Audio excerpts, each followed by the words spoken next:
Hello, we are here with Sam from Southwest Louisiana Credit Union. Thank you, Sam, so much for joining us today. Sam is going to talk to us about her credit union's Instagram page and also talk to us a little bit about what's involved in their marketing strategy. We stumbled upon Southwest Louisiana's credit union's page because they have such a well-branded message happening on their Instagram, and we wanted them to share their story with the world and just kind of talk a little bit about what goes into the strategy to see if we could pick up some tips and tricks and learn a couple things along the way. We are all students of social media. I think the entire world who has heard me say this before, I've said it over and over again. The world of social media, of marketing is always changing and evolving. So it is so great to hear from our peers to learn about what's working from them, and then maybe even pivot it and parlay into some of our own marketing strategies. So Sam, thank you so much for joining us today. If you wouldn't mind, before we get into a couple of questions here, just introducing yourself and talking about what you do at the credit union, that'd be great.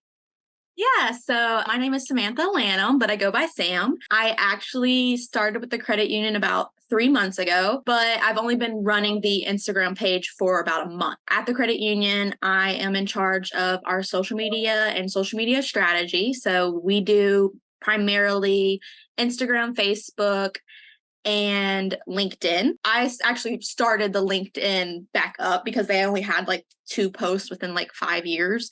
So I started that back up, and I've been digging into the Instagram and Facebook so far this second month of me running it.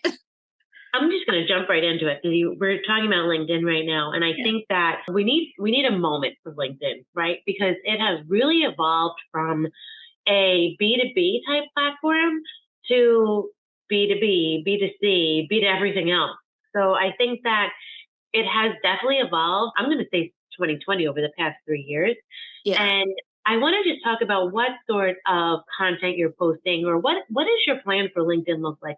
I know we're here to talk about Instagram, but I like to go this way with my Yeah. conversations. It just must be my very well organized mind. But you mentioned LinkedIn, and I just really want to hear about what goes into that strategy and what sort of success you've been seeing with what you've been posting. Yeah, so mostly for our LinkedIn, my thought process has been, focusing more on the employees, highlighting that kind of aspect. And then we also are posting about our Southwest Biz accounts. So we have a thing called Southwest Biz, and it helps small businesses in our community grow and get loans, whereas, bigger banks aren't going to loan them out any money because, they're just starting out, where we'll give them a chance. So my thing is, I want to focus on that, and I want to focus on the employees in that space. And I'm so much not pushing product. It's more of cultivating connections in a sense. Cultivating connections. I think you probably just hit the nail on the head right there. So I love that. So utilizing your credit union's ability to reach out to the smaller businesses through LinkedIn. What a great way to position yourselves as the go-to for small businesses. So that's really fantastic. So what sort of content are you putting out there to attract those small businesses? Is it just about products and services you guys are offering? Do you offer any sort of counseling for an entrepreneur who's just starting out? Talk to us a little bit about what you guys do there, or what Yeah. sort of content you put out there, rather.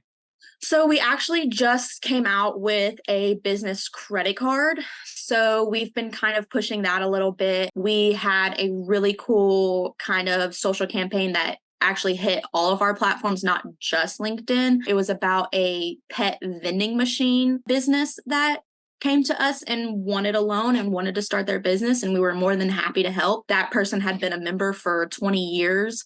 So we were like, definitely, you already have this established relationship. We'd love to help you. And so she's just getting her feet off the ground on that. And so we took that, did some social snippets, videos and pictures with our CEO, her, and then our person that's actually over the business department. We kind of did a long form video, and then we took that long form video and created, little snippets that we could share throughout. Like, I think we ran it for like a month and a half. That's excellent. So that video, that's a really great part of your marketing strategy there. So taking a main video, posting it somewhere. I'm assuming it's on your website or living. Yeah, so it's on all of our platforms. Excellent. And then just taking snippets and then making it into stories, that sort of thing. So that's a really common strategy that we're seeing across the board in terms of video content. We all know that video is probably one of the most important types of content that's being consumed right now, whether or not, even if people who are out there right now, they might just have their AirPods and it might just be listening to this, or they might have this just playing in the background. But just really having video, having audio, and being that the number one type of media that's being consumed right now, and then breaking that into smaller pieces, because there's so many different things that you could extract from a video. And then let's be honest, the video editing software right now is pretty simple to use. What do you use for your video editing? So I actually don't do the video editing. We outsource that, but I do we do TikTok now. So I do like the TikToks and like simple video editing, but like for long form content and stuff like that, we actually outsource that. Excellent. Okay. Now talk to me about TikTok. What is happening there for you guys? And because this is something that I hear mixed reviews about, but I'm seeing more and more financial institutions take that leap into TikTok. So and I'm not going to ask a very specific question. I just want to hear from you what's going on there. Yeah, so they had a few TikTok videos when I started, but my main thing is not TikTok. So I kind of use TikTok as like a jumping off point for our more engaged audiences, which are on Facebook and Instagram. So our most engaged audience is on Facebook. So I will go on TikTok and I'll find some trending stuff or something that I think could apply to us. I'll create it and brand it to ours, and then it'll post on TikTok. But my main point is to post it on Facebook and Instagram. I want to grow our TikTok, but it's also not top of mind right now because our people are on Facebook and I'm trying to grow the Instagram. And so I'm trying not to like stick my hand in too many buckets, So once I can get the Instagram up and running, then I can focus a little more on TikTok, but that's not like my main point. You said so many great things there, and I'm just going to break that down because that was awesome. Number one, you recognize the fact that your audience is not on TikTok. However, you're using TikTok as a platform to create interesting content for your members. So kudos to you, number one. So utilizing TikTok as a platform to create content, I think is fantastic. Number two, you're taking that content and you're putting it actually where your members are.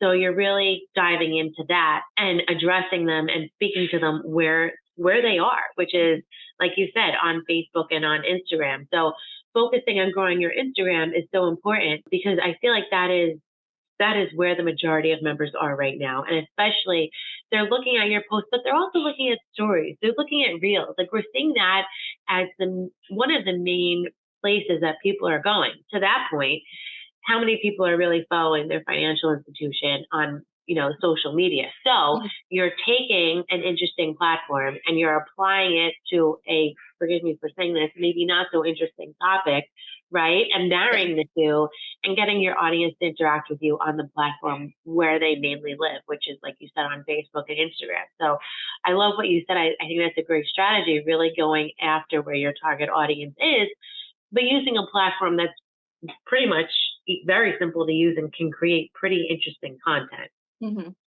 Yeah. Now, are you working with anyone within the credit union? Do you have employees who are participating in these TikTok created videos, or talk to me about how you're getting this content created on TikTok? Yeah, so I will come up with an idea and then I will walk around the credit union and find a victim. And I will force them to be in the TikTok. And usually it's not forcing. Usually they actually really want to be involved and engaged. And actually, one of our most recent TikToks, our CEO was in it. And he was engaged and excited and loving it, and having a great time.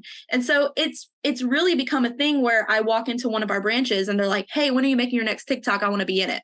So it's kind of become like a fun thing for employees to get involved in. At first, it was kind of like pulling teeth. But now, everybody's wanting to be in it. Who's going to be next? So it's not so much getting a victim anymore. But it used to be like that.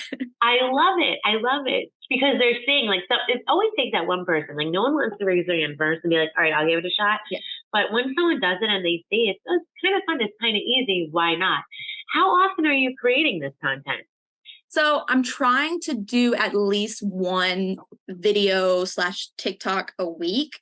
That's kind Okay. of where I'm landing right now. As I kind of get my feet wet and grow and stuff, maybe we can move to two, but I'm trying to like not stretch myself too thin.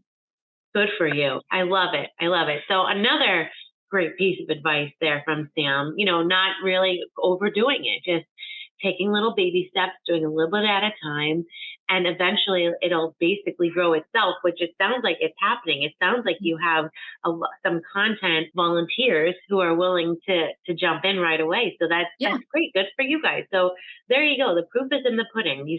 Someone raises their hand to take the leap, and then others will follow. So very well done there. So we talked about social media, right? That's kind of the answer. We answered my first question in about 500, different ways. So thank you so much for sharing all that insight with your social media. The second question I want to ask is, what else is a part of your marketing strategy aside from social media? Do you guys have a blog, a newsletter, community events? Talk to us a little bit about what else is involved in your marketing strategy. Yeah. So my main thing coming into this was I really wanted to focus on the people. So the people of the credit union, the members of the credit union, the people within our community, I wanted to put a face to the brand. So before me, they were outsourcing their social media posting and strategy and stuff. And it was good. I'm not denying that. It was good, but they didn't have their hand on the pulse, I guess you could say. They weren't within the credit union, so they weren't seeing what we do for the community. They weren't seeing the members every day. They weren't seeing the employees, and see how hard they work and how much they care about the members. And so I really wanted it to be more people oriented. And I wanted when people searched us, they saw faces instead of graphics, And so you can't get away from posting graphics sometimes. Like you have a branch closer, you got to post a graphic, but I wanted to get away from that as much as possible. And so that's kind of been my strategy. And this particular credit union is extremely involved in the community. We are doing something with the community almost every single week, if not multiple times a week. So I wanted to highlight that and show people this is what your credit union that you're a part of is doing for the community. Be proud of that. And I also wanted to show people that maybe wanted to join, like, look what we are doing for the community. You could be a part of this. You could join it and be a part of this amazing thing that this credit union is doing for the community. I mean, they do so much stuff. It's absolutely amazing. Wow, that is awesome. So really inviting the community in to participate. That's so well done, so well said. Sam, you spoke to that initiative so eloquently. Thank you so much for sharing. I think that what we need to recognize is that the community is what makes up financial institutions.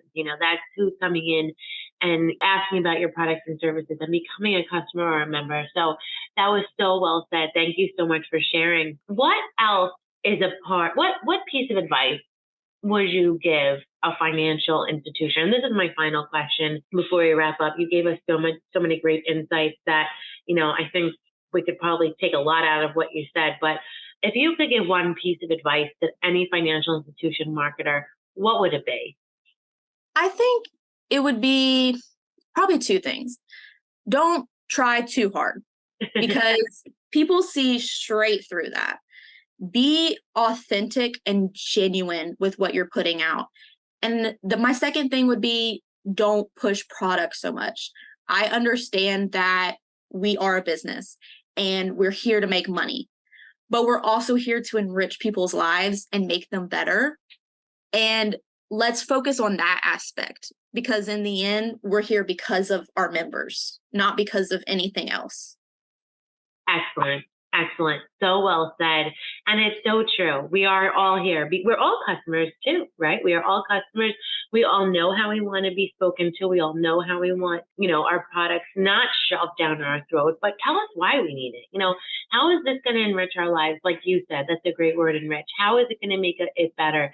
Really being the go-to for financial literacy even, come ask us about an auto loan. Ask us what we need to do to save for a new house. How do we save money for the holidays coming up? I think that these are all important things that we need to keep in mind, that your members, your customers look at you as the go-to. They want to lean on you for that financial literacy, for that education. So, pushing products and services down their throat all the time isn't necessarily the way to attract that audience, but rather a gentler approach, positioning yourself within the community, being approachable within the community. I think that's something that you mentioned as well. That's great. And also just, being their rock to lean on when they have questions. So, Sam, thank you so much. It was excellent listening to you today. You had so many great insights to share. I encourage everyone to go check out Southwest Louisiana's credit union page. It is so well done. And if you have any questions at all about this, you could reach out to me at Nicole, Nicole, at CUcontent.com. And thank you so much, Sam. I greatly appreciate your time today. Thank you.